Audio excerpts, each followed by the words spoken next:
It is really, it is an honour to be here today to launch this really, really important report. And I'm not sure whether you feel like me right now after watching that documentary, but it's pretty emotional. The extent of what victims of family violence have to experience continues to shock. There are so many more layers of complexity and horror. So it's really, really important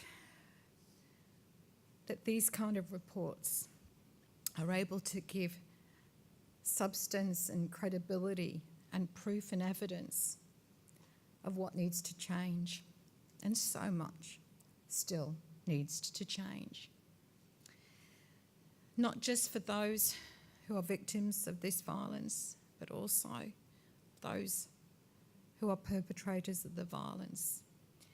And reading this report, it makes you realise how significant the problem is and how there are so many different ways that we need to look at to try and resolve this problem. Just by looking at making perpetrators accountable by throwing them in prison is not going to fix the issue. We can't expect that all men will respond to men's behavioural change programs. This is not an easy journey for anybody. And the victims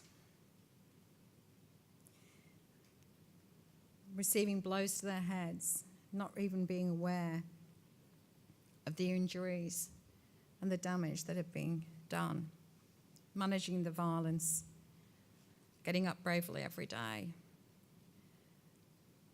doing what they need to do for their families, and how important it is as workers, no matter what area of work that we're in, of being able to recognise and identify that a lot of these people need help, and they need help early so that their quality of life and their journey can be better supported, can be less traumatic, and there is greater hope for change and healing.